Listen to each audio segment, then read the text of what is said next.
उपस्थित शोकाकुल बंधू आणि भगिनींनो, आज खरं तर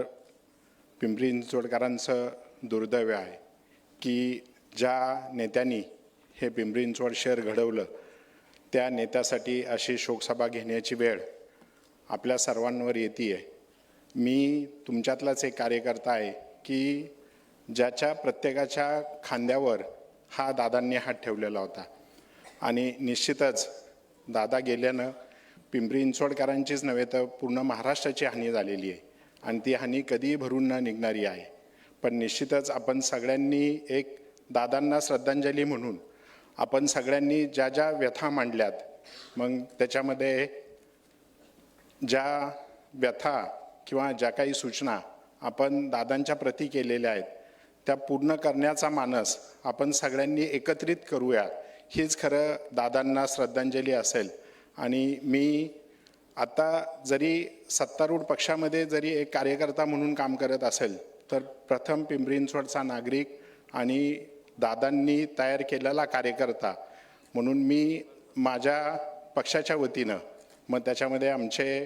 नेते महेशदादा असतील किंवा देवाभाऊ असतील, आमच्या सगळ्यांच्या वतीनं दादांच्या प्रती जे काही इथे उभं करायचं आहे त्यांचे आचार विचार तर हे कायमस्वरूपी आपण तेवतच ठेवणार आहोत, पण त्यांच्या प्रती त्यांच्या स्मृती जागृत ठेवण्यासाठी जे जे करायचं आहे, जे भाऊसाहेबांनी सांगितलं की त्यांचे तैलचित्र हे प्रत्येक सभागृहात असले पाहिजे, निश्चितच ते या पुढील काळामध्ये वर्षभरात होईल। अशीच श्रद्धांजली ही आपल्या सगळ्यांकडनं येणाऱ्या इमारतीमध्ये दादांचा भव्य असा पुतळा असेल, त्यांची स्मृती जागृत ठेवण्यासाठी। आणि आता ज्या ज्या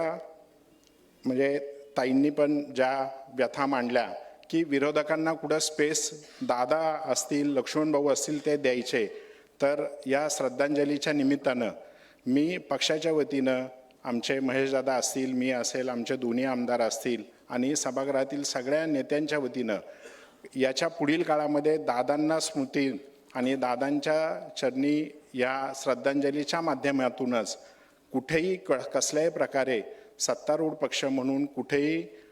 अतिरेकपणा होणार नाही आणि हीच खरी श्रद्धांजली ही आमच्या वतीने राहील असं मी या ठिकाणी सांगतो। धन्यवाद।